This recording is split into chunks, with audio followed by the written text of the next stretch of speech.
Are you sitting comfortably? Assuming you're not driving, close your eyes, take a few moments to settle, and then when you're ready, pay attention to your breath. Simply notice how it moves in and out of your body as you inhale and exhale. Notice how the air is cool as it enters the nostrils, warm as it goes out. If your mind wanders, as it will, simply note the thought, but dismiss it gently and bring your attention back to your breath. As you carry on doing this, focusing your attention on the present moment, your mind will calm itself and stress and anxiety will reduce. Do this regularly and you'll achieve greater focus and creativity, peace of mind and well-being, and better relationships. Also, it's claimed meditation has never done much for me, but I've always assumed that was because I wanted quick results. But for those with more patience, mindfulness meditation especially has become huge, not just for Eastern mystics and Western hippies and alternative healers, but as something that your GP might suggest. Is claimed to be effective as a treatment for mental illness, but also something that everybody could benefit from, even if they're well. And surely sitting quietly and breathing couldn't do any harm. Well, listen to this story from Suzanne, a French woman in her 20s. Just over a year ago, she decided to go on a silent meditation retreat in Manchester. As meditation goes, it was pretty hardcore, 10 days straight. You're not allowed to talk, you're not allowed to touch other participants, and you're not allowed to look at them in the eye either. No eye contact at all? No eye contact. And even when the sessions are finished, there's no talking? There's no talking ever. No talking during 10 days until the last day. And what are you supposed to think about while you're doing this? Basically, they ask you to feel every sensation in your body, starting from your head to your feet. You have to do that over and over and over and over again. And you also have to watch your thoughts and try not to move and be still. It sounds like torture, and there really wasn't anything wrong with Suzanne, which made her think she needed to put herself through it. She was a yoga teacher, and she just thought it would be a good thing to try. She had a job, a partner, was in good physical and mental health. It was all right until the 7th day. But on the day 7th, I unexpectedly had a huge panic attack. I was sitting with my legs crossed, my hands on my knees, and I had my eyes closed, and all of a sudden, it just felt like my brain literally exploded. That's what I thought in the first place, but then I quickly realized it was not the case. But then I felt like I was completely separated from my own body. And I felt like everything was unreal and very strange, so I was extremely scared. I went on to see the teacher and let them know what was happening with me, and they told me to keep meditating. Did you? I did. I should have left right away at this point, but I stayed. She carried on having panic attacks for the next 3 days and then tried to fly home to France. In the airport in Manchester, I had again a gigantic panic attack. And the doctors from the airport, like you have doctors there, came and they offered me if I wanted to go over to the hospital because I was not doing well at all. What did you do? Did you manage to get on the plane? Yeah, I did. Like they helped me until I went on the plane, and then it's a short plane ride to where I live, and there I took a taxi and went home right away to my mother, actually. Do you normally live with your mother? No. So what happened in the days and weeks after that? I tried to go on with my life, but it was impossible. I could not get out of bed anymore. I could not eat. I was having symptoms of terror and panic, of course. I had a lot of fear, and I had depersonalization. It's when you basically look at yourself in the mirror and you're unable to recognize yourself. And also derealization, which is when you look at the world around you and it seems unreal. Could you recognize people? Sometimes it happened that I could not recognize people's faces. She went to various alternative practitioners. They couldn't help. They seemed to think it was her fault. The meditation was a good thing and that it couldn't hurt you. So I went to the real hospital. I'll call it that way. To a psychiatrist. Yes, and I saw a psychiatrist there, and they said that looks like the beginning of depression combined with psychosis. Psychosis. Yes. They offered me medicines. Did that work? Eventually, yes, it did. How are you now? Now I'm much better. It's been a year, but I still have a long road ahead of me. Are you taking medication still? Yes. Another story. Patrick went on a similar 10-day meditation retreat. Again, he had no previous history of mental illness. The first 3 days, you're just concentrating on the breath going in and out. So the first 3 days we're doing that, and then the next, I suppose, 6.5, 7 days was, I obviously was losing it halfway through, well, probably towards the end. But as you're scanning your body, moving your awareness through, I was feeling, every so often you'd feel a rush of energy going through my body, like every 3 or 4 seconds for the best part of an hour. It felt like absolutely crystal when I was doing that. And I thought I was just being an incredibly efficient meditator, but I think I was just going off my head. And then when I went back to my tent, I felt like I was healing myself. I was thinking, this is it. I'm the chosen one. Did you raise any alarm with the people running the course, or did you just think this is great, this is what's supposed to be happening? I tried to talk to the teacher, and I was told that he was unavailable. He managed to get himself home, but there was no one there to look after him. So I had a few days of sort of wandering around, going shopping, and shopping by feelings. I would just run my hand along an aisle, and when something I liked, it would sort of jump out at me. It wasn't like I was buying it; it was like the product was calling for me to buy it. So, for example, Dove soap was something I bought, because it was white, and white was good, and Dove of peace, and all that sort of stuff going on. I tried walking on water, which unfortunately didn't work for me. But yeah, ended up in work, and by then I was getting progressively worse, and they eventually called the police.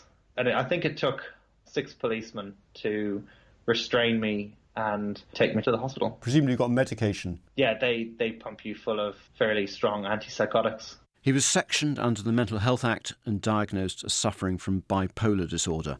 After the mania came the depression. I think it was 3 years from when I was first admitted to hospital to when I came off drugs. He's not had any serious relapses since, but he still has to monitor himself for signs of mania. Being manic was a heck of a lot of fun. Like, it's called mania for a reason. And, while my partner hates me saying, it was so much fun and it was the best experience I've ever had, it was the most fun. I mean, you're walking down the road and you're healing people with your thoughts, and you're really believing that you're healing them. And it was amazing fun. But it could so easily have gone badly for me. Patrick and Suzanne both did intensive meditation courses. There's no real way of knowing how common experiences like theirs are, but I've spoken to enough people to think that they're not all that rare.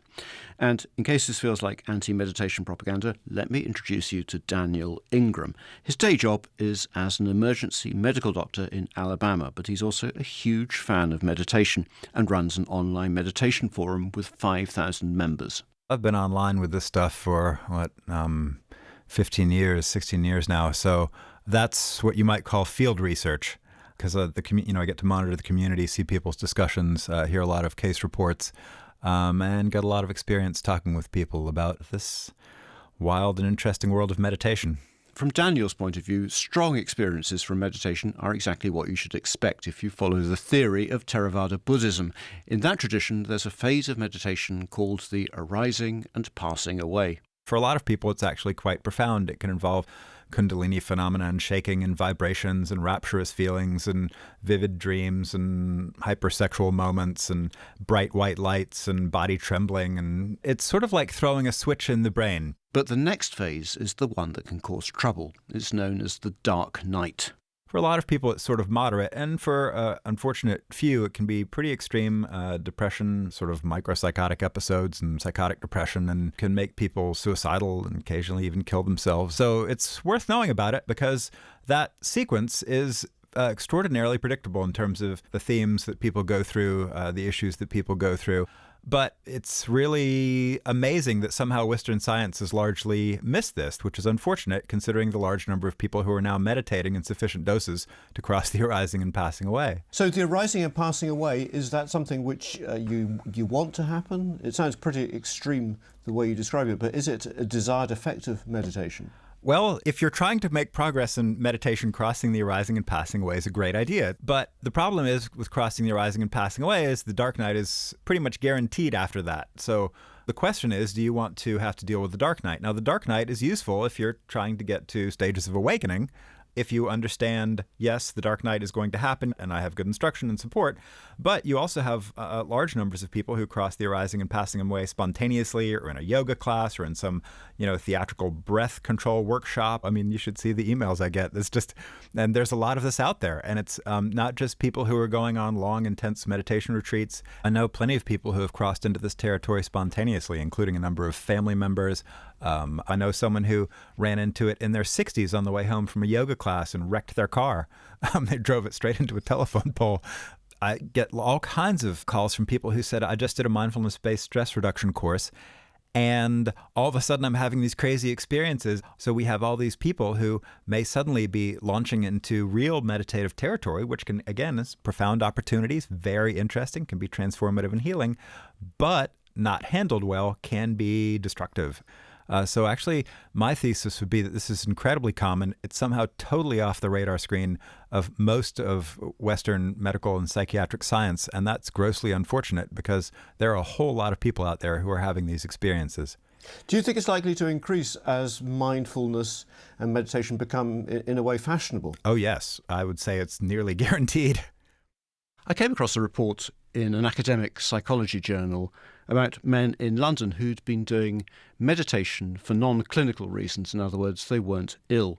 Most of them had benefited from it, but a quarter of them had encountered what the author, psychologist Tim Lomas, called substantial difficulties. There's such a range of challenges, from prosaic to quite serious, I think, on a kind of purely physical level, it could be quite uncomfortable, it could be boring, you could simply just not enjoy it, not find it that interesting. It could be dull. You break it down, some of the more serious ones, into different headings. One of them is troubling experiences of the self. What does that mean? Once you introspect and you start to probe the nature of the self and say, well, what do I consist of, And you might start to seeing it as being quite fragmented or ephemeral, then that can be quite challenging to your sense of identity. For example, you say that mindfulness made them simply aware of their distress without being able to deal with it. So these men gradually and painfully learnt that meditation could be not only unhelpful but counterproductive.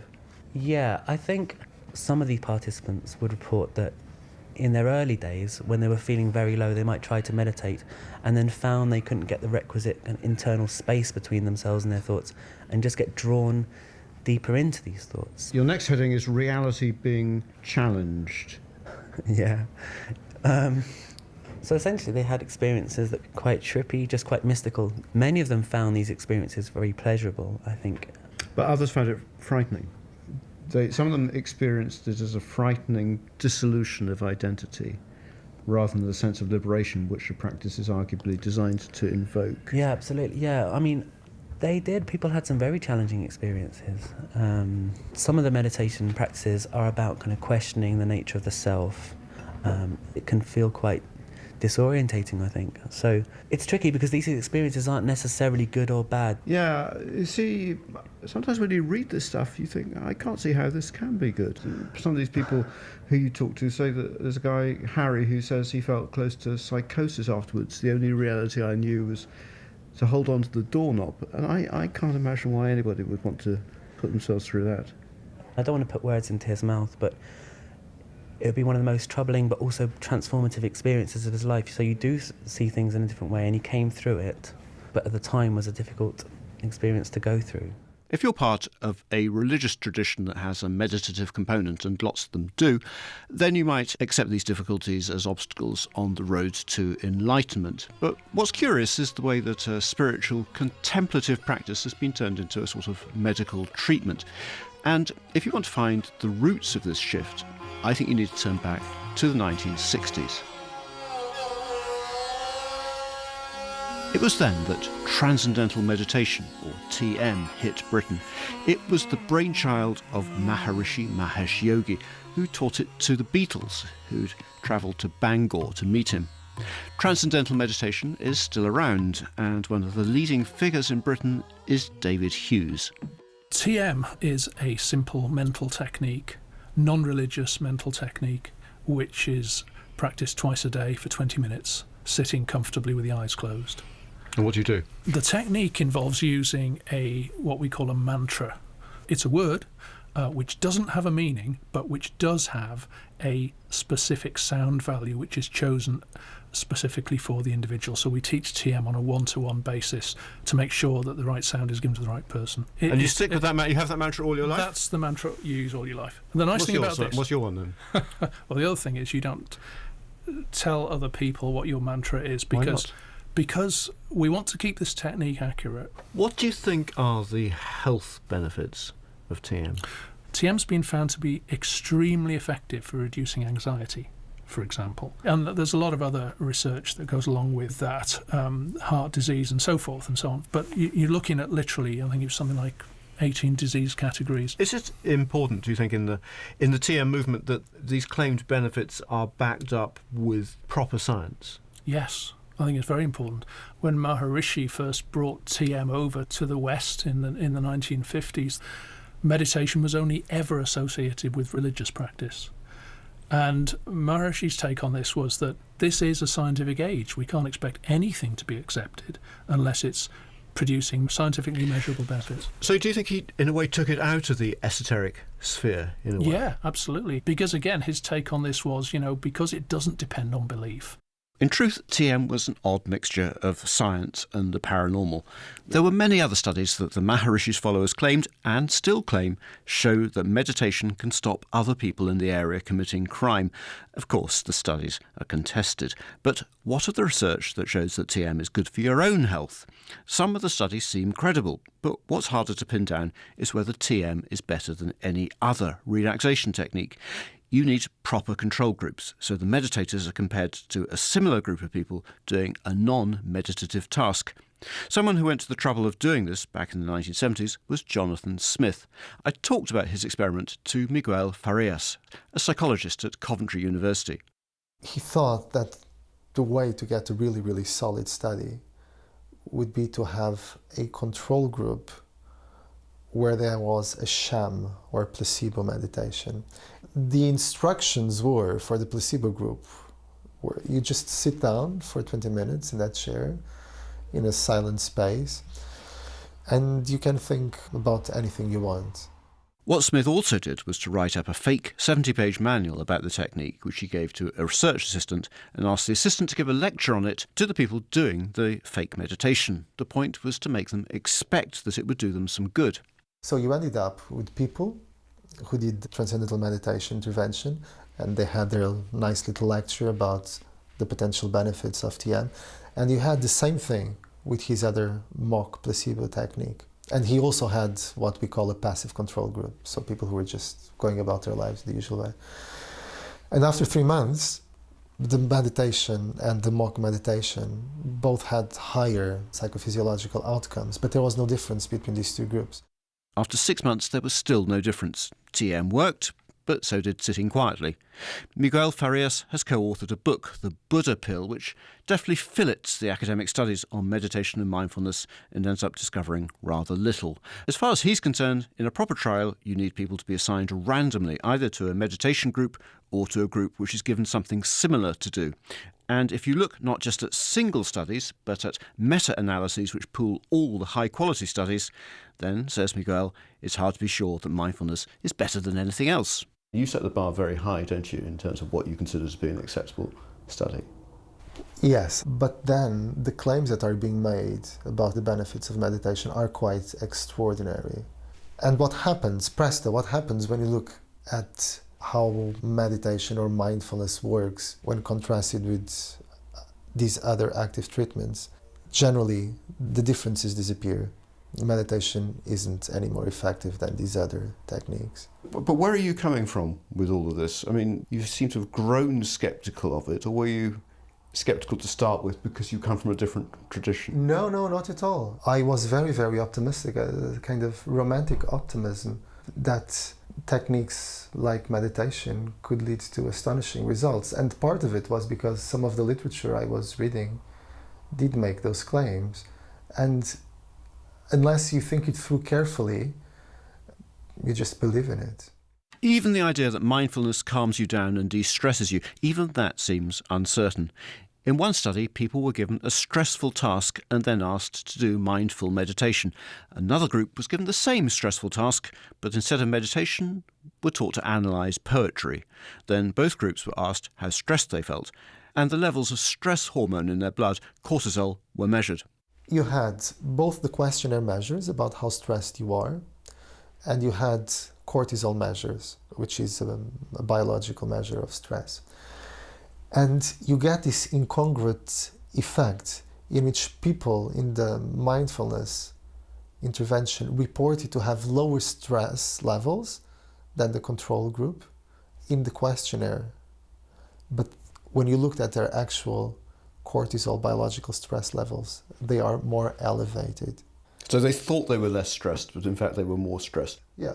So basically he's saying that mindfulness, rather than making you less stressed, it can make you more stressed because you're stressing about how difficult it is to de-stress. Yes. And if that seems unlikely, here's a story from June in Toronto. I just wasn't happy with the way my life was kind of going at the time. I just graduated, didn't really know what I was doing. I hadn't experienced anything that was terrible. I never had any kind of depression or anxiety, but I went to see a therapist and he recommended this mindful meditation. It was practiced every day for an hour. You're just supposed to be kind of aware of your body and then noticing thoughts as they pass. And through that, I believe it's kind of, you get a separation between yourself and your thoughts. And what I found there is I found that it ended up really bothering me because certain thoughts seemed, self-critical or weren't the best. So it became so that I was always searching for these thoughts and I just became so much more anxious about it, and I got much more anxious, and it was a really negative experience for me.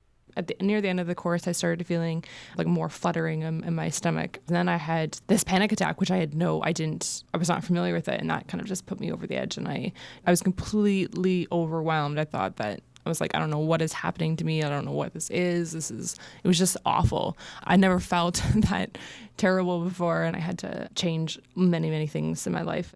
And yet the mindfulness bandwagon rolls on. It's good for everyone, it's claimed. It can help school children build mental resilience. It makes people behave more ethically. We should all be practicing it, just as we should be doing physical exercise. Our minds are like a muscle that needs this kind of regular mental workout.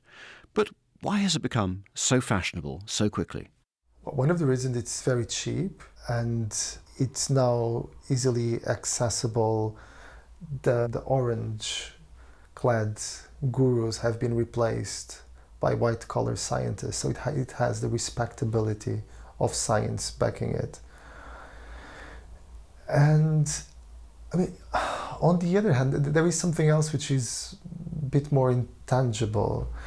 Is its appeal that it also has enough of the esoteric to feel this is... So it does still have some kind of magical, quasi-mystical, spiritual component which people, especially in the West, are hungry for, because this has disappeared from mainstream culture to a certain extent.